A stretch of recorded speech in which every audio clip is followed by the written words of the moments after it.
All right, guys, so I'm going to set up some of these problems for you so that you're able to finish them and solve for x on your own.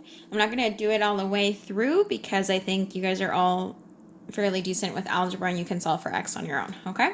So the first thing that you have right here is you have on number 1, you have an inscribed angle x plus 27, and you have a central angle 5x minus 8, okay?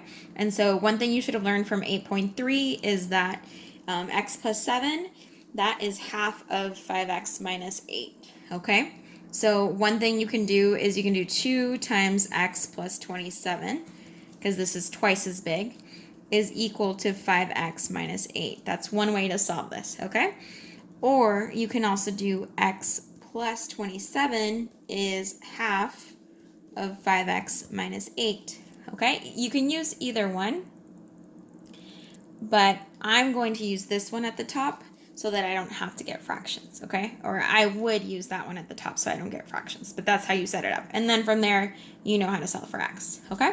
And then for number 2, this is called a central angle, like I mentioned, and this one over here is the exterior angle. So the main thing that you should have learned from the task up here is that angle ECF and angle EAF are supplemental.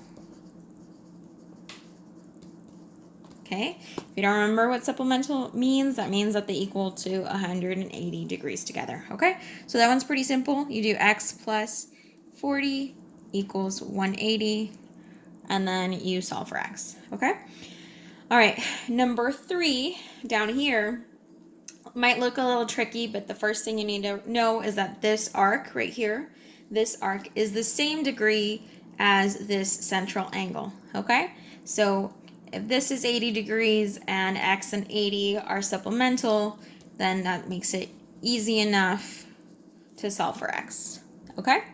Number 4 might look like that's coming from left field, but here's the thing. You got to know that if it's a tangent line, it makes 90 degrees. So that means anytime I have 90 degrees, I can use the Pythagorean theorem. If I have two sides, I can use the Pythagorean theorem to solve for the third side. Okay, so that's how you do number 4. I'm just going to show you one more that's a little bit different. Number 7. So number 7, you have an angle, which is 35 degrees. You have the radius, which is 24 degrees, and you have x, okay? So remember, you have 90 degrees right here.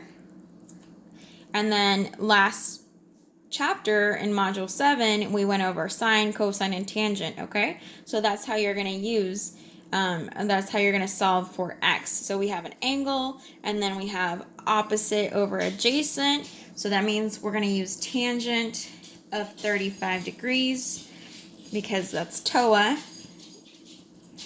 Tangent is opposite over adjacent, so opposite is 24 over x, okay? And then from there, you should be okay to solve for x.